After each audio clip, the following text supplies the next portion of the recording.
की स्थापना क्यों हुई थी?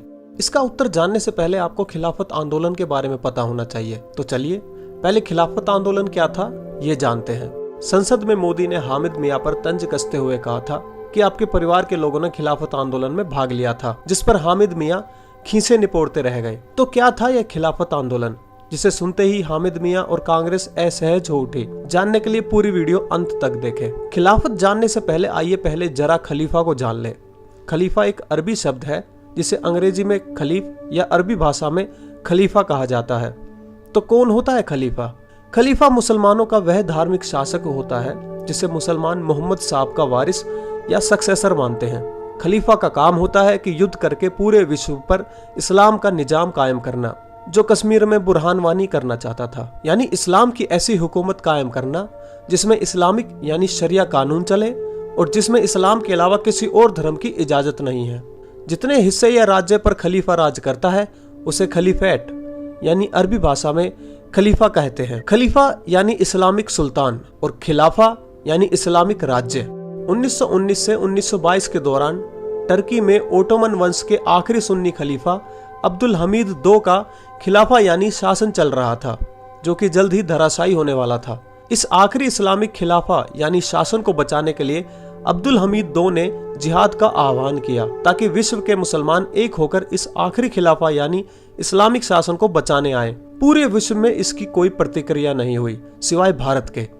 भारत के अलावा एशिया का कोई भी दूसरा देश इस मुहिम का हिस्सा नहीं बना, लेकिन भारत के कुछ मुट्ठी भर मुसलमान इस मुहिम से जुड़ गए और हजारों किलोमीटर दूर 7 समंदर पार टर्की के खिलाफा यानी इस्लामिक शासन को बचाने और अंग्रेजों पर दबाव बनाने निकल पड़े।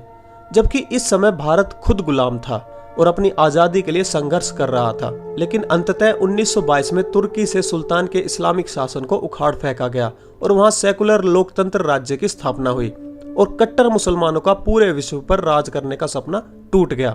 इसी सपने को आगे बढ़ाने के लिए आजकल ISIS यही काम कर रहा है। भारत के चंद मुसलमानों ने अंग्रेजी हुकूमत पर दबाव बनाने के लिए बकायदा एक आंदोलन खड़ा किया, जिसका नाम था खिलाफा आंदोलन यानी खलीफेट मूवमेंट। अब क्योंकि अंग्रेजी में लिखे जाने पर इसका हिंदी उच्चारण खलीफेट हो जाता है, अरबी में खलीफेट को खलीफा लिखते हैं, तो कांग्रेस ने बड़ी चतुराई से इसका नाम खिलाफत आंदोलन रख दिया ताकि देश की जनता को मूर्ख बनाया जा सके और लोगों को लगे कि यह खिलाफत आंदोलन अंग्रेजों के खिलाफ है, जबकि इसका असल मकसद पूर्णतः धार्मिक था। इसका भारत की आजादी या उसके आंदोलन से कोई लेना देना नहीं था। कुछ समझ में आया कैसे शब्दों की बाजीगरी से जनता को मूर्ख बनाया जा रहा था, कैसे खलीफत को खिलाफत बताया जा रहा था। ठीक वैसे ही जैसे फिरोज खान गांधी को फिरोज खान गांधी बना दिया गया। उस समय भारत में इतने पढ़े लिखे लोग और नेता नहीं थे कि गांधी नेहरू की इस चाल को समझ सके, लेकिन इन सब के बीच कांग्रेस में एक पढ़ा लिखा व्यक्तित्व उपस्थित था जिसका नाम था डॉक्टर केशव बलिराम हेगड़ेवार। इन्होंने इस आंदोलन का जमकर विरोध किया क्योंकि खिलाफा सिर्फ तुर्की तक सीमित नहीं रहना था। इसका उद्देश्य तो पूरे विश्व पर इस्लाम की हुकूमत कायम करना था, जिसमें गजवाए हिंद यानी भारत भी शामिल था।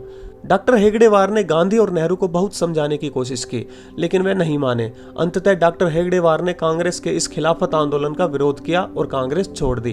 तो अब समझ में आया मित्रों कि कांग्रेसी जो कहते हैं कि RSS ने आजादी के आंदोलन का विरोध किया था, वो असल में किस आंदोलन का विरोध था?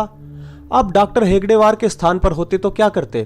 क्या आप भारत को गजवाए हिंद यानी इस्लामिक देश बनते देखते या फिर डॉक्टर साहब की भांति इसका विरोध करते?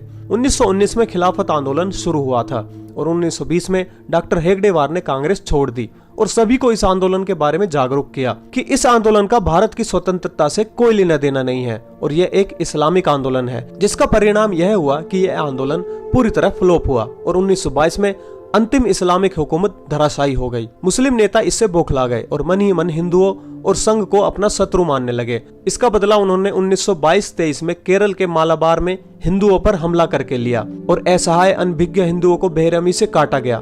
हिंदू लड़कियों की इज्जत लूटी गई, जबकि इस आंदोलन का भारत या उनके पड़ोसी देशों तक से कोई लेना देना नहीं था। 1923 के दंगों में गांधी ने हिंदुओं को ही दोषी ठहराते हुए हिंदुओं को कायर और बुज़दिल कहा था। गांधी ने कहा, हिंदू अपनी कायरता के लिए मुसलमानों को दोषी ठहरा रहे हैं। अगर हिंदू अपने जान माल की सुरक्षा नहीं कर सकता तो इसमें मुसलमानों का क्या दोष? हिंदुओं की औरतों की इज्जत लूटी जाती है तो इसमें हिंदू दोषी हैं। कहाँ थे उनके रिश्तेदार जब उनकी लड़कियों की इज्जत लूटी जा रही थी? कुल मिलाकर गांधी ने सारा दोष दंगा प्रभावित हिंदुओं पर मढ़ दिया और कहा कि उन्हें हिंदू होने पर शर्म आती है। जब हिंदू कायर होगा तो मुसलमान उस पर अत्याचार करेगा ही।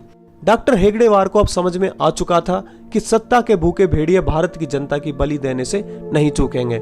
इसलिए उन्होंने हिंदुओं की रक्षा और उनको एकजुट करने के उद्देश्य से तत्काल एक नए संगठन का काम प्रारंभ कर दिया।